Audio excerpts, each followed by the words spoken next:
തൃശ്ശൂർ മൃഗശാലയിലെ കടുവ ചത്തു. മ്യൂസിയം മൃഗശാലയിലെ ഋഷിരാജ് എന്ന ആൺകടുവയാണ് ചത്തത്. 3 മാസത്തോളമായി പ്രത്യേക പരിചരണം നൽകി വരികയായിരുന്നു. തീർത്തും ചലനശേഷി ഇല്ലാതായ കടുവയ്ക്ക് വായിൽ നേരിട്ട് ഭക്ഷണം കൊടുത്ത് ഫീഡിംഗ് നടത്തി വരികയായിരുന്നു. കൂടുതൽ വിശദാംശങ്ങളുമായി ഹരീഷ് ചേരുന്നുണ്ട്. ഹരീഷ്, എന്തെങ്കിലും അസുഖത്തെ തുടർന്ന് ആണോ ഇങ്ങനെ ചലനശേഷി നഷ്ടപ്പെട്ട് ചികിത്സയിലിരുന്നത്? എന്തായിരുന്നു അത് പരിചരിച്ചവരുടെയും മൃഗശാല ഉദ്യോഗസ്ഥരുടെയും വിശദീകരണം?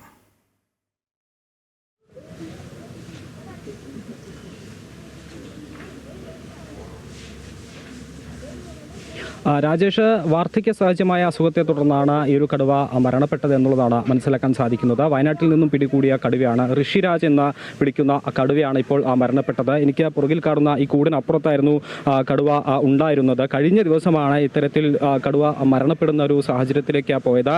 ദിവസങ്ങളോളമായി ഈ ഒരു കടുവ വലിയ ഇത്തരത്തിലുള്ള രോഗാവസ്ഥയിലായിരുന്നു. ഇവരുടെ സൂ അധികൃതരുടെ പരിചരണത്തിലായിരുന്നു. ഭക്ഷണവും വെള്ളവും ഒക്കെ ഇവരുടെ നേതൃത്വത്തിലായിരുന്നു കൊടുത്തുകൊണ്ടിരിക്കുന്നത്. ഇപ്പോൾ നമ്മോടൊപ്പം അധികൃതർ തന്നെ ചേരുന്നുണ്ട്. സൂപ്രണ്ട് അനിൽകുമാർ സാർ ചേരുന്നുണ്ട്. നമുക്ക് കൂടുതൽ വിവരങ്ങൾ ചോദിക്കേണ്ടതുണ്ട്. എത്ര ദിവസത്തോളമായി ഇത്തരത്തിൽ വാർദ്ധക്യ സഹജമായ അസുഖത്തെ തുടർന്ന് ചികിത്സയിലാണ് ഈ കടുവ? 3 മാസത്തോളമായി ചികിത്സയിലാണ്. എന്നാൽ കഴിഞ്ഞ ഒരു 2 ആഴ്ചകളായി അതിൻ്റെ അത് നടക്കുന്നത് നിർത്തി ഒരു ഭാഗത്ത് തന്നെയായിരുന്നു. അപ്പോൾ അതിന് നമ്മൾ മാറ്റ് വിരിച്ച് അതിനെ ഒരു ചാക്കൊക്കെ വിരിച്ച് അതിലായിരുന്നു അതിനെ കിടത്തിയിരുന്നത്. അതുപോലെ കഴിഞ്ഞ ഒരു 3-4 ദിവസമായിട്ട് അതിന് സ്പൂൺ ഫീഡിംഗ് ആണ്. അതായത് അതിൻ്റെ കീപ്പർ കൂട്ടിൻ്റെ അകത്ത് പ്രവേശിച്ച് അതിൻ്റെ വായിൽ അതിൻ്റെ ഇറച്ചിയും അതുപോലെ വെള്ളവും കൊടുത്ത് വരികയായിരുന്നു. ഇന്നലെയും അത് തീരെ ഭക്ഷണം കഴിച്ചിട്ടില്ല. ഇന്നലെ പകൽ സമയങ്ങളിൽ അതിന് മുമ്പ് വരെ ഭക്ഷണം കഴിച്ചിരുന്നു. അപ്പോൾ ഇന്നലെ രാത്രി ഒരു 9 മണിയോടുകൂടി ആണ് അതിനെ മരണപ്പെട്ടതായിട്ട് കണ്ടത്. എത്ര പ്രായം ഉണ്ടായിരുന്നു കടുവയ്ക്ക്?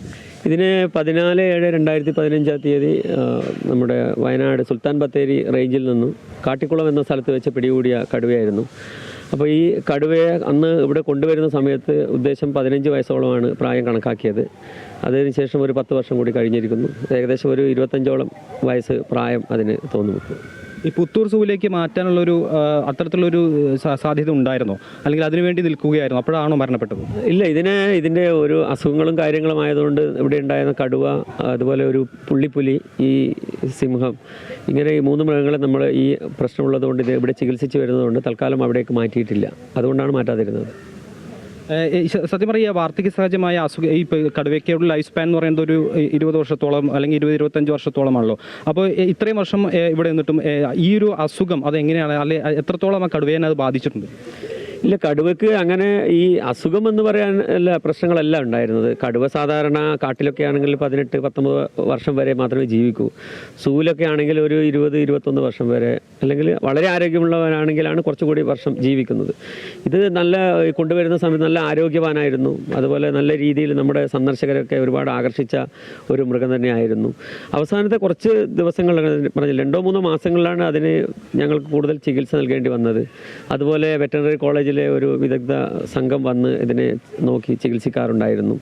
കഴിഞ്ഞ ഒരു കുറച്ച് ദിവസങ്ങളായിട്ടാണ് ഇതിൻ്റെ ഈ പിറകുവശത്തെ പ്രായം വരുമ്പോൾ മസിലുകൾ ശോഷിക്കുന്ന ഒരു പ്രശ്നം ഉണ്ടാവും. കടുവയുടെ ഹൈൻഡ് പാർട്ട്, അതായത് പിറകുവശം അതിന് താങ്ങി ഉയർത്താൻ വേണ്ടിയിട്ടുള്ള ബുദ്ധിമുട്ടുകൾ ഉണ്ടാവും. അങ്ങനെ വന്ന് അത് ചലനം കുറച്ച് കുറവായിരുന്നു. എങ്കിലും രാവിലെ കുറച്ച് വെയിലൊക്കെ അടിച്ച് കുറച്ച് സമയം കഴിയുമ്പോൾ കുറച്ച് ദൂരമൊക്കെ നടക്കാറുണ്ട്. ഒറ്റയ്ക്ക് തന്നെ പോയി അത് വെള്ളം തൊട്ടിയിടൊക്കെ പോയി കുടിക്കാറുണ്ട്. പക്ഷെ വളരെ കഴിഞ്ഞ ഒരു ആഴ്ചയോളമായിട്ടാണ് അതിന് കുറച്ചുകൂടി മൂവ്മെൻറ്റ് വളരെ കുറഞ്ഞത്. അതുകൊണ്ട് അതിൻ്റെ കീപ്പർ, മറ്റ് കീപ്പർമാരും അതിൻ്റെ കൂട്ടിൻ്റെ അകത്ത് പ്രവേശിച്ച് അതിനെ എടുത്ത് നമ്മളൊരു പാലിയേറ്റീവ് കെയർ കൊടുക്കുന്ന രീതിയിലായിരുന്നു കഴിഞ്ഞ കുറച്ച് നാളുകളിൽ അതിനെ ചികിത്സിച്ച് വന്നത്. നിലവിലുള്ള ഈ സിംഹവും അത്തരത്തിൽ അസുഖബാധിതനാണോ, അല്ലെങ്കിൽ പ്രായാധിക്യമുള്ളതാണോ?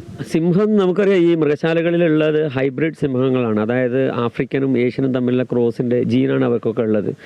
പിന്നെ കൂടുതലും ഈ മൃഗശാലകളിലുള്ള മൃഗങ്ങൾ, ഈ സിംഹം വളരെ എണ്ണത്തിൽ കുറവായതുകൊണ്ട് മുൻകാലങ്ങളിൽ അവ ഇൻബ്രെഡാണ്. അതായത് സിബിലിങ്സ് തമ്മിൽ ഒരു സിംഹത്തിൻ്റെ മക്കൾ തന്നെ പരസ്പരം ബ്രീഡ് ചെയ്ത് അതിൻ്റെ കുട്ടികളുണ്ട്. അപ്പം നമുക്കറിയാം, നമ്മുടെ ഈ ക്ലോസ് റിലേറ്റീവ്സ് കല്യാണം കഴിച്ച് കഴിഞ്ഞാൽ വരുന്ന ജനറ്റിക് പ്രശ്നങ്ങൾ പോലെ ഇവരും ക്ലോസ് റിലേറ്റീവ്സ് തമ്മിലുള്ള ബ്രീഡ് ഉണ്ടാകുമ്പോൾ ഇവർക്ക് ഇതുപോലെയുള്ള ആരോഗ്യ പ്രശ്നങ്ങൾ ഉണ്ടാകാറുണ്ട്. ഈ ഇൻബ്രീഡിംഗ് എന്ന് പറയുന്നത്, ഇൻബ്രീഡിംഗ് വഴി ഉണ്ടാകുന്ന കുട്ടികൾക്ക് അങ്ങനെയുള്ള പ്രശ്നം ഉണ്ടാകും. പലപ്പോഴും അതിൻ്റെ കാല് പാരാലിസിസ് ഒക്കെ വരാനുള്ള സാധ്യതയുണ്ട്. ഇതിനും പിന്നെ ഈ അസുഖങ്ങളുണ്ട്. ഇപ്പോൾ വാർദ്ധക്യത്തിലേക്ക് എത്തുന്നതേ ഉള്ളൂ എങ്കിൽ പോലും ഇൻബ്രെഡ് ആയത് കാരണം അതിനുള്ള അസുഖങ്ങളുണ്ട്.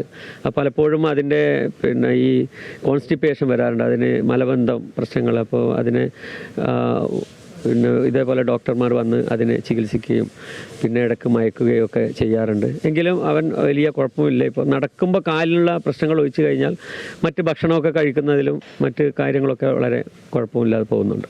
ഈ വർഷങ്ങളായിട്ട് ഇവിടെ ഉള്ളതാണ്. അപ്പോൾ സ്വാഭാവികമായും ഇവിടുത്തെ ജീവനക്കാർക്കൊക്കെ ഈ കടുവയുമായി ഒരു ആത്മബന്ധം, കാരണം നിരന്തരം കാണുന്നു, അതിനെ പരിചരിക്കുന്നു. അപ്പോൾ അവരുടെയൊക്കെ ഒരു സങ്കടം തീർച്ചയായിട്ടും ഉണ്ടാവില്ല.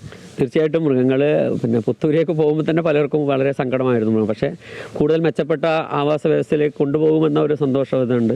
തീർച്ചയായും ഓരോ മൃഗങ്ങളും നമ്മളെ വിട്ടു പോകുമ്പോൾ വളരെ ദുഃഖകരമായ ഒരു സംഭവം തന്നെയാണ്. കാരണം നമ്മളൊക്കെ അതിനെ എടുത്ത് വളർത്തുകയും പേര് വിളിക്കുകയും ഒക്കെ ചെയ്യുമ്പോൾ നമ്മുടെ ഒരു കുടുംബത്തിലെ ആളെ പോലെയാണ് പല ജീവനക്കാരും അവരെ കരുതുന്നതും അവരെ അതിൻ്റെ മറ്റ് ശുശ്രൂഷകളൊക്കെ ചെയ്യുന്നതും. തീർച്ചയായിട്ടും ഒരു മൃഗം പോവുക എന്ന് പറഞ്ഞാൽ നമ്മളെ കുടുംബത്തിൽ ഒരു മരണം സംഭവിക്കുന്ന പോലെ അതേ ഒരു അവസ്ഥയാണ് ഞങ്ങൾക്ക് ഉണ്ടാകുന്നത്.